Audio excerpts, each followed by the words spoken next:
압구정의 계약서. 폭력은 끝났다. 돈이 전쟁이었다. 압구정의 밤은 조용했다. 과거처럼 유리창이 깨지는 소리도, 검은 세단이 급정거하는 장면도 없었다. 대신 고급 와인바의 은은한 조명과 성형외과 간판 불빛이 거리를 채웠다. 겉으로 보기엔 완벽하게 세련된 도시였다. 그러나 이 동네는 언제나 계산이 빠른 곳이었다. 차이가 있다면 예전엔 주먹이 계산기였고 지금은 엑셀 파일이 계상이라는 점뿐이었다. 압구정 3 구역 재건축 사업, 총 사업 규모 2천억 원. 그 중에서도 한 블록, 이른바 코어 상업지라 불리는 200억 원 규모의 핵심 부지가 있었다. 한강 조망이 가능한 위치, 상업시설과 고급 주거가 동시에 가능한 자리였다. 문제는 그 땅의 주인이 형제라는 점이었다. 형, 박상진. 과거 강남 일대 조직에서 행동대장으로 이름을 날렸던 인물. 지금은 도시개발 시행사 이사라는 직함을 달고 있었다. 그는 여전히 덩치가 컸고 목소리는 낮고 굵었다. 예전 습관처럼 사람을 똑바로 노려보는 버릇이 남아있었다. 동생 박상훈, 서울대 경제학과 졸업, 회계법인 출신. 차분한 말투와 깔끔한 정장을 입는 남자. 숫자와 계약서가 그의 무기였다. 아버지가 남긴 상가 건물 한 채. 지분은 51% 대 49%. 형이 51, 단 2% 차이로 경영권은 형에게 있었다. 상진은 늘 그 2%를 자랑처럼 말하곤 했다. 회사는 원래 1% 싸움이야. 그러나 상우는 알고 있었다. 1%가 얼마나 쉽게 뒤집히는지. 문제가 시작된 건 조합 설립 동의서였다. 재개발을 추진하려면 조합원 75% 이상의 동의가 필요했다. 형은 과거 인맥을 동원해 조합을 장악하려 했다. 그는 건설사 관계자를 불러 술자리를 만들었고 조합장을 압박하며 말했다. 이 동네는 내가 정리해왔어. 말 안 듣는 사람 없게 해. 그의 방식은 단순했다. 직접적인 폭력은 없었다. 그러나 암묵적인 공포가 있었다. 상우는 정반대였다. 그는 금융사를 만났다. 프로젝트 파이낸싱 구조를 설계하고 담보 설정과 우선 매수권 계약을 체결했다. 형이 모르게 혁명의 지분 일부를 담보로 제공하는 조건의 차입 구조를 만들었다. 형, 자금은 내가 정리할게. 상진은 서류를 대충 넘기며 도장을 찍었다. 그는 계약서를 읽지 않는 사람이었다. 읽어야 할 건 사람의 눈이라고 믿었기 때문이다. 하지만 상우는 사람보다 조항을 믿었다. 2달 후 상황은 뒤집혔다. 부동산 시장이 급락했다. 금융사는 담보가치 재평가를 통보했다. 상진이 개인적으로 끌어다 쓴 자금이 문제였다. 당이 브릿지론이 만기를 맞았고 상환이 어려웠다. 그때 발동된 조항, 채무 불이행 시 담보 지분에 대한 의결권 자동 이전. 상진은 그 문장을 기억하지 못했다. 상우는 정확히 기억하고 있었다. 조합 총회 날, 상진은 당연히 자신이 의장을 맡을 거라 생각했다. 그러나 회의장 입구에서 금융사 법무팀이 서 있었다. 박상진 씨, 현재 귀하의 의결권은 채권사에 귀속되었습니다. 순간 공기가 얼어붙었다. 뭐라고? 상진의 목소리가 낮게 깔렸다. 계약 제12 조3 한개 따른 조치입니다. 그는 서류를 낚아채 읽었다. 자신의 도장이 선명하게 찍혀 있었다. 회의장 안에서 동생이 일어나 말했다. 합법적 절차에 따라 회의를 진행하겠습니다. 상진은 그날 처음으로 깨달았다. 이 싸움은 이미 끝났다는 것을. 그날 밤 형제는 압구정 한강변에서 마주 앉았다. 너 일부러 그랬지? 상진의 눈빛은 예전처럼 날카로웠다. 상우는 차분히 대답했다. 형, 일부러가 아니라 구조야. 사업은 구조로 움직여. 형제 상대로. 형도 예전에 말했잖아. 사업엔 가족도 없다고. 상진은 말문이 막혔다. 자신이 했던 말을 돌려받는 기분이었다. 그래서 돈이 중요해. 상우는 잠시 생각하다가 말했다. 돈이 아니라 통제권이야. 누가 결정하느냐의 문제. 바람이 세게 불었다. 한강 위로 조명이 흔들렸다. 상진은 주먹을 꽉 쥐었다. 그러나 이번에는 내지 않았다. 주먹으로는 계약을 이길 수 없다는 걸 이미 몸으로 느끼고 있었다. 그날 이후 압구정 3구역은 조용히 방향을 바꿨다. 건설사는 상훈 쪽으로 줄을 섰고 금융사는 추가 자금을 승인했다. 조합은 빠르게 정리됐다. 폭력은 없었다. 피 한 방울도 흐르지 않았다. 그러나 누군가는 완전히 밀려났다. 상진은 사무실 창밖을 보며 중얼거렸다. 이 동네 변했네. 아니었다. 동네는 변하지 않았다. 단지 전쟁의 방식이 바뀌었을 뿐이었다. 예전엔 칼이 빛났고 이제는 계약서가 빛났다. 그리고 그 계약서 한 장이 형제를 갈라놓았다. 서울중앙지방법원 417 호법정. 겨울 아침의 공기는 유난히 건조했다. 방청석에는 기자 몇 명과 재개발 조합원들이 앉아 있었다. 사건 번호는 단순했지만 그 안에 걸린 돈은 단순하지 않았다. 200억 원, 그리고 형제. 피고석에 앉은 박상진은 정장을 입고 있었지만 어깨는 여전히 넓었다. 몸은 법정에 있었지만 눈빛은 다른 곳을 보고 있었다.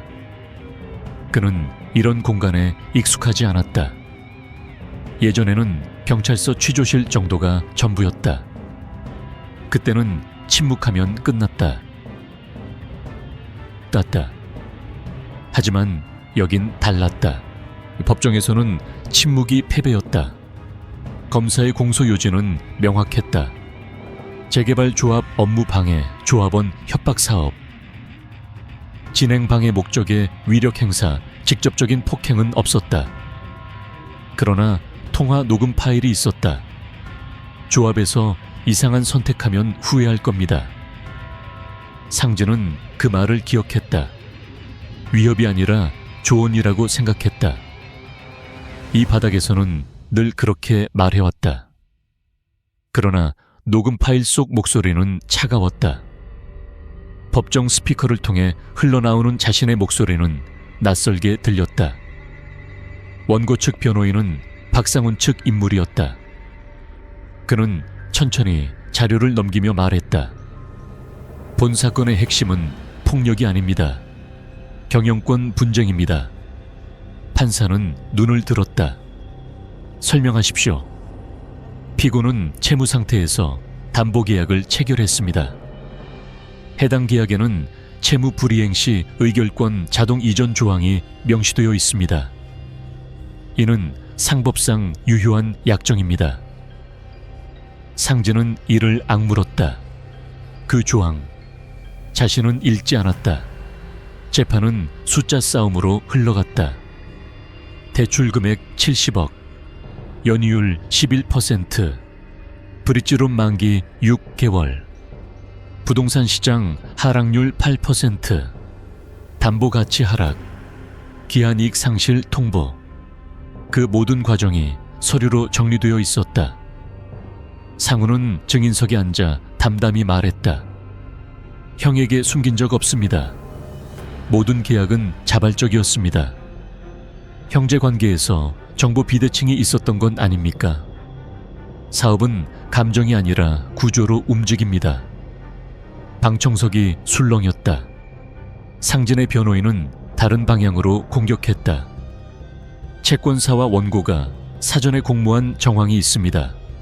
이는 신의성실 원칙 위반입니다. 상훈 측은 곧바로 반박했다. 공모가 아니라 투자 구조 설계입니다. 합법적 협의입니다. 판사는 기록을 넘기며 물었다. 피고는 계약 당시 자금 사용 목적을 정확히 고지했습니까? 상진은 잠시 멈췄다. 그 자금 중 일부는 개인적 투자 실패를 메우는 데 사용했다. 그 사실은 계약서에 명시되지 않았다. 침묵. 법정안이 조용해졌다. 판사는 다시 물었다. 답하십시오. 아닙니다. 그 한마디가 결정적이었다. 재판이 길어질수록 언론 보도는 날카로워졌다. 압구정 200억 지분 전쟁, 조직 출신 형, 계약에 무너지다. 폭력 아닌 금융구조가 승부 갈랐다. 상진은 기사 댓글을 보지 않으려 했지만 결국 읽고 말았다. 시대 못 읽은 사람의 몰락, 계약도 못 읽으면서 사업. 그는 처음으로 자존심이 아닌 두려움을 느꼈다. 이건 단순한 재판이 아니었다. 자신의 시대가 끝났다는 선고 같았다. 재판 3 차 기일. 결정적인 증거가 제출됐다. 의결권 위임 확인서, 채권사 내부 회의록, 상진 본인의 서명, 도장이 선명했다. 판사는 마지막으로 물었다. 피고는 해당 계약의 효력을 부인합니까? 상진은 고개를 들었다. 동생을 바라봤다. 상우는 표정이 없었다. 아닙니다. 그 순간 공기는 완전히 식었다. 휴정시간. 법원 복도에서 형제가 마주쳤다. 이렇게까지 해야 했냐? 상진의 목소리는 낮았지만 예전처럼 위협적이지 않았다. 상우는 잠시 눈을 감았다가 떴다. 형이 먼저였어.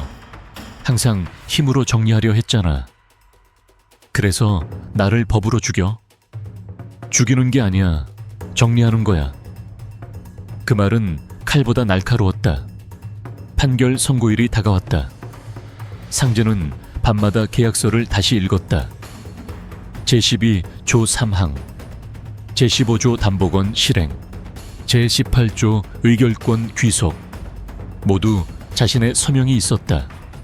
그는 깨달았다. 이 싸움은 재판장에서 시작된 게 아니었다. 도장을 찍던 순간 이미 끝나 있었다는 것을. 선고 전날 밤, 압구정 사무실 불은 늦게까지 켜져 있었다. 상진은 창밖을 내려다보며 생각했다. 예전엔 누군가 배신하면 밤새 찾아가 해결했다. 지금은 법원이 대신 결론을 내린다. 폭력은 더 이상 효율적이지 않았다. 돈이 더 빠르고 더 정확했다. 전화가 울렸다. 옛 조직 후배였다. 형님, 필요하면 사람 보냅니다. 상진은 잠시 웃었다. 필요 없다. 가만히 계실 겁니까? 이건 주먹 싸움이 아니다. 그는 전화를 끊었다. 그리고 처음으로 인정했다. 이 전쟁은 돈이 이긴 게 아니라 준비한 쪽이 이긴 거라고. 다음 날 법정은 다시 열렸다. 판결문이 낭독되기 직전 상진은 눈을 감았다. 차가운 목소리가 울렸다. 피고 박상진에 대하여. 그 순간 그는 알았다. 이제 남은 건 형벌이 아니라 남겨진 삶이라는 것을. 피고 박상진에게 징역 1년 6개월, 집행유예 3년을 선고한다. 판사의 목소리는 흔들림이 없었다. 형사 판결은 예상보다 무겁지 않았다. 그러나 진짜 판결은 그 다음이었다. 민사 사건에 대하여 담보권 실행 및 의결권 이전은 유효함을 확인한다. 그 한 줄이 200억 원의 향방을 확정지었다. 법정은 조용했다. 누구도 박수를 치지 않았고 누구도 환호하지 않았다. 그러나 모든 계산은 끝났다. 뻔했다. 법원 밖 기자들이 상훈에게 몰려들었다. 이번 판결을 어떻게 보십니까? 형제간 분쟁에 대한 입장은? 상훈은 짧게 말했다. 배우비 판단했습니다. 그는 감정을 드러내지 않았다. 그러나 손끝은 차가웠다. 이긴 건 맞았다. 하지만 무언가 무겁게 가라앉아 있었다. 상재는 기자 질문을 받지 않았다. 그는 법원 계단을 천천히 내려왔다. 예전 같으면 기자들을 밀치고 욕을 했을지도 모른다. 하지만 이번에는 고개를 숙인 채 걸었다. 사람들의 시선이 등을 찔렀다. 조직 출신 사업가의 몰락. 그 문장이 머릿속에서 계속 맴돌았다. 판결 이후 일주일, 압구정 3구역은 빠르게 정리됐다. 채권사는 의결권을 행사해 이사회를 재편했고 상훈은 대표이사로 선임됐다. 외국계 투자펀드가 300억 원 규모의 추가 자금을 투입했다. 프로젝트는 가속화됐다. 상진의 이름은 사업 계획서에서 완전히 사라졌다. 그는 사무실에서 짐을 정리했다. 벽에 걸려있던 조감도 사진을 떼어내며 한동안 멍하니 서 있었다. 이 건물은 자신의 미래라고 믿었다. 그러나 미래는 계약 조항 하나로 바뀌었다. 며칠 뒤 은행에서 전화가 왔다. 박상진 고객님, 개인 보증 부분에 대한 정산이 필요합니다. 남은 채무 23억. 집행유예보다 그 숫자가 더 무거웠다. 그는 차를 몰고 한강변에 섰다. 압구정의 야경은 여전히 화려했다. 그는 생각했다. 예전에는 돈이 필요하면 사람을 움직였다. 지금은 사람을 움직이려면 돈이 필요하다. 순서가 바뀌었다. 한편 상훈은 사업 설명회를 열었다. 프레젠테이션 화면에는 숫자가 빼곡했다. 수익률 18%, 예상 분양가 상승률 12%, IR, R 15%. 투자자들은 고개를 끄덕였다. 모든 것이 계산 안에 있었다. 그러나 설명회가 끝난 뒤 한 투자자가 조용히 물었다. 박 대표님, 형과의 분쟁이 리스크로 남지는 않겠습니까? 상훈은 잠시 멈췄다. 법적으로 정리됐습니다. 그 대답은 맞았다. 하지만 완전하진 않았다. 그날 밤 상훈은 혼자 사무실에 남았다. 형과 처음 사업을 시작하던 날이 떠올랐다. 우린 피 안 흘리고 돈으로 해보자. 그 말을 먼저 꺼낸 건 자신이었다. 폭력의 시대를 끝내고 싶었다. 합법적으로 성공하고 싶었다. 그래서 구조를 만들었다. 담보를 설계했다. 의결권 조항을 넣었다. 완벽했다. 그런데 왜 마음이 편하지 않을까? 며칠 후 금융감독원에서 자료 요청 공문이 도착했다. 프로젝트 자금 흐름 관련 추가 자료 제출 요청. 상훈은 서류를 넘기다 손을 멈췄다. 우회 자금 조달 구조, 특수 목적법인 SPC를 통한 내부 거래. 법적으로 문제는 없었다. 하지만 해석에 따라 달라질 수 있는 회색 지대였다. 그는 처음으로 깨달았다. 돈의 전쟁은 끝이 없다는 것을. 형을 이긴 자리에 더 큰 자본이 서 있었다. 한편 상재는 작은 부동산 사무실을 얻었다. 간판도 크지 않았다. 중개사 자격증을 다시 꺼내 들었다. 예전에 따두고 쓰지 않았던 것, 손님은 많지 않았다. 어느 날 동네 상인이 물었다. 예전에 큰 사업 하셨다면서요?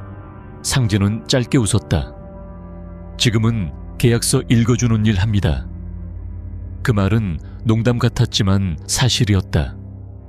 그는 이제 계약서를 꼼꼼히 읽었다. 조항 하나, 문장 하나. 늦었지만 배웠다. 밤이 깊어갈 무렵 전화 한 통이 걸려왔다. 발신자는 상훈. 잠시 망설이다 받았다. 왜? 상훈의 목소리는 낮았다. 형, 잠깐 볼 수 있어. 잠시 침묵. 할 말 있냐? 응. 한강 카페에서 둘은 다시 마주 앉았다. 몇 달 만이었다. 상훈은 말했다. 사업 더 커질 거야. 그런데 리스크도 커. 그래서 형이 필요할지도 몰라. 상진은 눈을 좁혔다. 이제 와서? 상훈은 솔직하게 말했다. 형은 사람을 읽어. 난 숫자를 읽고. 바람이 불었다. 상진은 한동안 말이 없었다. 난 네 방식 싫다. 알아. 그래도 계약서는 읽는다. 상훈이 처음으로 웃었다. 아주 작게. 압구정의 불빛은 여전히 번쩍였다. 폭력은 사라졌지만 돈은 더 날카로워졌다. 형은 주먹을 내려놓았고 동생은 계산기를 들었다. 그러나 전쟁은 끝나지 않았다. 이제 싸움은 형제 사이가 아니라 더 큰 자본과의 충돌로 옮겨가고 있었다. 돈의 칼날은 아직도 빛나고 있었다. 금융감독원의 조사는 조용히 시작됐다. 언론 보도는 없었다. 압수수색도 없었다. 단지 자료 요청 공문 몇 장. 하지만 상훈은 알았다. 이건 신호였다. 프로젝트 자금 흐름 중 일부가 문제였다. 재개발 3구역의 핵심 블록을 인수하는 과정에서 특수목적법인 SPC 세 곳이 동원됐다. 표면상으론 투자 리스크 분산 구조. 그러나 실제로는 지분 희석을 막기 위한 우회 장치였다. 법적으로 불법은 아니었다. 하지만 고의성이 인정되면 배임이 될 수도 있었다. 회의실 외국계 펀드 담당자가 냉정하게 말했다. 박 대표, 리스크가 커지고 있습니다. 자료는 투명합니다. 투명과 안전은 다릅니다. 그 말은 명확했다. 문제가 터지면 그들은 발을 뺄 것이다. 상훈은 처음으로 숫자가 아닌 힘을 느꼈다. 돈이 곧 힘이었고 그 힘은 자신 위에 있었다. 며칠 후 검찰 내사 착수 소문이 돌았다. 기사 제목은 아직 조심스러웠다. 압구정 재개발 자금 구조 논란. 그 한 줄로 충분했다. 투자자 몇 명이 자금 회수를 요청했다. 유동성이 흔들리기 시작했다. 그날 밤 상훈은 형에게 전화를 걸었다. 형, 시간 있어? 상진은 짧게 답했다. 어디냐? 압구정의 작은 사무실. 상훈은 서류 뭉치를 내려놓았다. 자금 흐름표, SPC 설립 계약서, 내부 이메일 출력본. 상진은 조용히 넘겨봤다. 예전 같으면 숫자에 질렸을 문서였다. 하지만 지금은 달랐다. 그는 문장 사이를 읽었다. 이거 네가 설계한 거냐? 근데 이 부분. 상진이 한 줄을 짚었다. 의결권 공동 행사 합의, 조건부 해지 가능. 이거 누가 넣었어? 상훈은 잠시 멈췄다. 재무팀에서 제안했어. 재무팀 누구? 이름이 나왔다. 김도현, 과거 상진 밑에서 일하던 후배. 지금은 상훈의 씨 FO. 상진의 눈빛이 변했다. 예, 사람 바뀌었다. 무슨 말이야? 조건부 해지면 네 지배력 흔들 수 있어. 상훈은 처음으로 표정이 굳었다. 다음 날 김도현은 투자사와 따로 만났다. 그는 조용히 자료를 넘겼다. 대표 리스크가 커집니다. 대안이 필요합니다. 다안. 그 말의 의미는 명확했다. 대표 교체. 상우는 뒤늦게 움직였다. 이사회 긴급 소집. 그러나 이미 지분 12%가 펀드 측으로 이동해 있었다. 조건부 해지 조항이 발동되면 경영권은 위태로웠다. 상우는 깨달았다. 형을 이길 때 사용한 구조가 이제 자신을 향하고 있다는 것을. 돈은 충성하지 않는다. 밤, 형제는 다시 마주 앉았다. 상훈의 목소리는 낮았다. 형, 내가 잘못 봤어. 뭘? 사람. 상재는 담배를 끄며 말했다. 넌 숫자만 봤지. 형은? 난 사람만 봤다 망했지. 둘 다 틀렸다는 걸 처음으로 인정하는 순간이었다. 상진이 말했다. 김도현, 내가 정리한다. 폭력은 안 돼. 상진은 씁쓸하게 웃었다. 이제 그런 거 안 한다. 며칠 후 상진은 김도현을 따로 만났다. 강남의 조용한 한정식 집. 형님 오랜만입니다. 형님은 무슨? 상진은 곧장 본론으로 들어갔다. 대표 자리 노리냐? 김도현은 웃었다. 사업은 능력 있는 사람이 해야죠. 배신은 능력이 아니다. 잠시 정적. 상진은 서류를 하나 내밀었다. 김도현의 과거 자금 유용 내역. 개인 계좌로 흘러간 컨설팅 수수료. 이거 검찰 가면 끝이다. 김도현의 얼굴이 굳었다. 협박입니까? 아니다, 선택이다. 상진은 낮게 말했다. 너도 구조로 움직였지. 나도 구조로 움직인다. 며칠 뒤 김도현은 사임했다. 투자사와의 비공식 접촉 사실이 이사회에 보고됐다. 대표 교체 안건은 철회됐다. 위기는 일단 봉합됐다. 그러나 상우는 알았다. 이건 시작일 뿐이라는 걸. 외국계 펀드는 여전히 압박하고 있었고 금감원 조사는 계속되고 있었다. 형이 없었다면 자신은 이미 밀려났을지도 모른다. 한강변. 두 형제는 나란히 서 있었다. 형. 왜? 고맙다. 상진은 대답하지 않았다. 대신 말했다. 이제 알겠냐? 뭘? 돈은 전쟁이다. 근데 사람 없이 싸우면 진다. 상우는 조용히 고개를 끄덕였다. 압구정의 빌딩들은 여전히 빛나고 있었다. 폭력은 끝났다. 그러나 돈은 더 교묘하고 더 차갑고 더 오래 싸웠다. 형은 주먹을 버렸고 동생은 오만을 버렸다. 하지만 마지막 계약은 아직 남아 있었다. 금융감독원의 두 번째 공문이 도착했을 때 상우는 이미 예상하고 있었다. 첫 번째는 단순 자료 요청이었다. 두 번째는 추가 소명 요구. 세 번째가 오면 그건 조사였다. 압구정 3 구역 프로젝트 자금 흐름. 총 2천억 규모 중 자기 자본 480억. 프로젝트 파이낸싱 1200억. 브릿지론 320억. 문제는 그 320억이었다. 단기 자금으로 시작한 구조가 재무적 레버리지 확대를 위해 SPC 3개로 분산되어 있었다. 표면상으론 합법적 분산 투자, 실질적으론 의결권 집중 설계. 그리고 그 설계의 중심에는 박상훈의 서명이 있었다. 회의실 공기는 무거웠다. 외국계 펀드 이사 로버트 한이 냉정하게 말했다. 박 대표, 리스크가 현실화되면 우리는 손실 회피 조항을 발동합니다.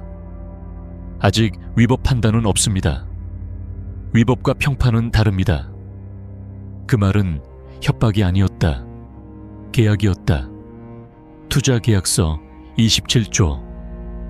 대표의 중대한 평판 훼손 시 지분 강제 매각 청구 가능. 상우는 그 조항을 직접 넣었다. 지금 그 조항이 자신을 향하고 있었다. 며칠 뒤 언론이 움직였다. 압구정 재개발, 자금 구조 논란 확대 기사 내용은 단정적이지 않았다. 그러나 시장은 단정적으로 반응했다. 펀드 일부가 자금 회수를 통보했다. 은행은 신규 대출 실행을 보류했다. 현금 흐름이 흔들렸다. 재개발 현장은 멈추지 않았지만 돈의 흐름은 느려졌다. 사업에서 가장 무서운 건 공사 중단이 아니라 신뢰 중단이었다. 그날 밤 상우는 사무실 불을 끄지 못했다. 컴퓨터 화면에는 자금 스케줄표가 떠 있었다. 다음 달 상환액 58억, 그 다음 달 73억, 현금 보유액 41억. 숫자는 거짓말을 하지 않았다. 부족했다. 그는 처음으로 형의 얼굴을 떠올렸다.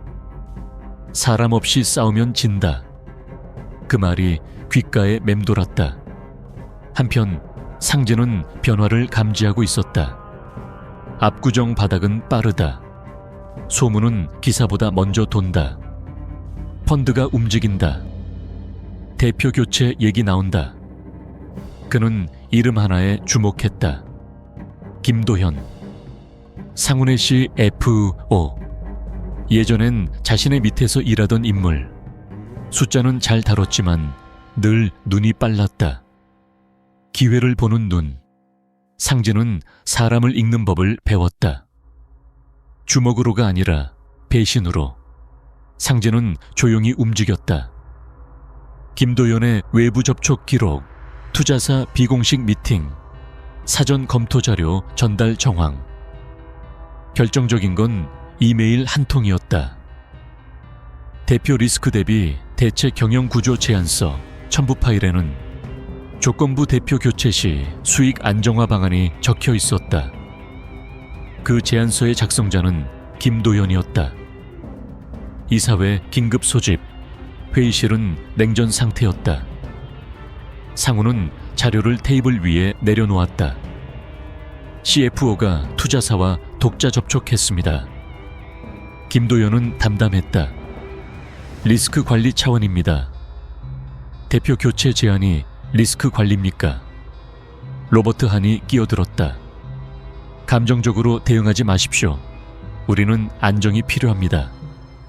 안정. 그 단어는 늘 힘 있는 쪽에서 나온다. 상우는 그 순간 깨달았다. 형을 상대로 사용했던 전략이 자신에게도 똑같이 적용되고 있다는 것을. 계약 조항, 조건부 해지, 의결권 변동. 돈은 감정을 고려하지 않는다. 회의가 끝난 뒤 상우는 형을 찾았다. 작은 부동산 사무실. 형, 상황 안 좋다. 상진은 서류를 읽으며 말했다. 김도현, 너 치려고 한다. 이미 움직였어. 아니, 상진은 고개를 저었다. 진짜는 펀드다. 무슨 말이야? 얘는 얼굴이고 펀드는 칼이다. 상진은 전략을 바꿨다. 폭로가 아니라 협상. 그는 로버트 한을 직접 만났다. 대표 바꾸면 안정됩니까? 시장 신뢰 회복이 중요합니다. 그럼 시장이 원하는 건 뭡니까? 로버트는 잠시 생각했다. 투명성. 상진은 웃었다. 그럼 투명하게 하죠. 며칠 뒤 상우는 자진해서 기자 간담회를 열었다. SPC 구조 전면 공개, 자금 흐름 상세 발표, 외부 감사 수용, 리스크를 숨기지 않고 드러냈다. 시장 반응은 엇갈렸다. 비판도 있었지만 도망치지 않았다는 평가도 나왔다. 펀드는 대표 교체 안건을 보류했다. 김도연은 사임했다. 일단 위기는 넘겼다. 그러나 상우는 알았다. 이건 승리가 아니라 유예라는 것을. 재개발은 여전히 진행 중이었고 금감원 조사는 끝나지 않았다. 그리고 자본은 언제든 방향을 바꾼다. 한강변, 형제는 나란히 서 있었다. 형, 왜? 우린 왜 이렇게 됐을까? 상진은 잠시 생각하다 말했다. 돈 때문이 아니다. 그럼 우린 서로를 이기려고만 했지 같이 버티려고 한 적이 없다. 바람이 불었다. 압구정의 불빛은 차갑게 반짝였다. 폭력은 끝났다. 그러나 돈은 사람을 시험한다. 신뢰를 시험하고 관계를 시험하고 결국 남는 게 무엇인지 묻는다. 그리고 이제 형제는 마지막 시험 앞에 서 있었다. 금융감독원의 최종 통보는 생각보다 담백했다. 위법사항 없음, 다만 지배구조 개선 권고, 형사 고발도 대대적인 제재도 없었다. 그러나 조건이 붙었다. 외부 감사 상시 도입, 의결권 집중 구조 해소, 특수목적법인 일부 청산. 문장은 짧았지만 의미는 컸다. 상우는 사실상 자신의 지배력을 줄여야 했다. 그날 저녁 외국계 펀드 측에서 연락이 왔다. 박 대표, 조건을 제시하겠습니다. 로버트 한의 목소리는 차분했다. 대표직은 유지하되 개인 지분 7%를 펀드에 매각하십시오. 그리고 가족 관련 이해관계 완전 배제 조항에 서명하십시오. 상우는 잠시 말을 잃었다. 가족 배제. 향후 의사결정 과정에서 형 박상진 씨의 직간접 관여를 금지합니다. 차갑고 명확한 문장. 이제 자본은 선택을 요구하고 있었다. 사업인가 형인가. 상우는 계약서를 들고 형을 찾아갔다. 압구정의 작은 부동산 사무실. 형은 중개 계약서를 검토하고 있었다. 형. 상우는 서류를 내려놓았다. 상진은 읽기 시작했다. 1장, 2장, 3장. 마지막 조항에서 손이 멈췄다. 이해관계인 박상진과의 경영상 협력 전면 금지. 상진은 조용히 웃었다. 깔끔하네. 형, 받아들여. 상훈이 고개를 들었다. 형, 사업 살려야지. 형이 도와줬잖아. 도와준 거 아니다. 내가 예전에 망친 거 조금 갚은 거다. 상훈의 목소리가 흔들렸다. 이거 사인하면 형이랑 완전히 끊는 거야. 상진은 잠시 창밖을 바라봤다. 압구정 빌딩들이 불을 밝히고 있었다. 원래 사업은 혼자 하는 거다. 그 말은 예전 상진의 방식이었다. 하지만 지금의 상진은 잠시 말을 멈췄다. 근데 사람은 혼자 살면 안 되더라. 조용한 침묵. 상우는 계약서를 다시 접었다. 나 이거 안 한다. 상진이 눈을 좁혔다. 감정으로 결정하지 마. 감정 아니다. 계산이다. 상훈의 목소리는 차분했다. 형 끊고 사업 유지해도 다음엔 또 다른 조건이 붙어. 돈은 계속 요구해. 상진은 말이 없었다. 형을 자르면 회사는 살 수 있을지 몰라도 나는 남는 게 없어. 다음 날 이사회. 로버트 한이 물었다. 결정하셨습니까? 상우는 계약서를 테이블 위에 올려놓았다. 그리고 말했다. 조건 수정 요청합니다. 어떤 부분입니까?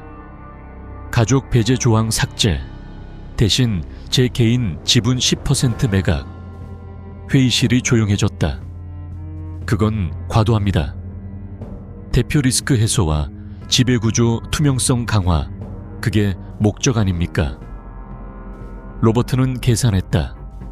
지분 10%는 충분한 안전장치였다. 잠시 후 그는 고개를 끄덕였다. 수정안 검토하겠습니다.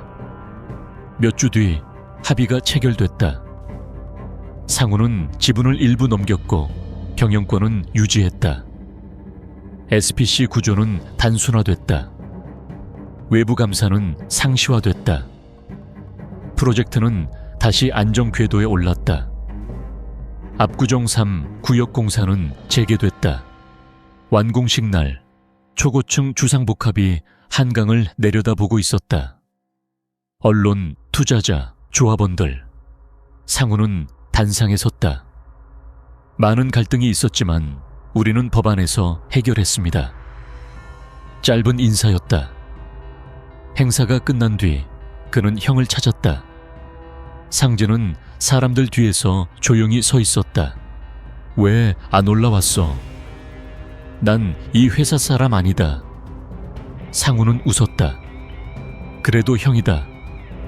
몇 달 후 상진에게 등기 우편이 도착했다.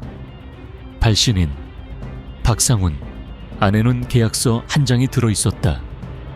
지분 3% 무상 증여, 메모가 붙어 있었다. 이건 투자 아니다. 형 몫이다. 상진은 한참을 바라보다가 천천히 도장을 찍었다. 이번에는 조항을 끝까지 읽었다. 그리고 말했다. 이제 계약은 이해하고 한다. 압구정의 밤은 여전히 조용했다. 폭력은 사라졌다. 돈은 여전히 움직였다. 그러나 형제는 배웠다.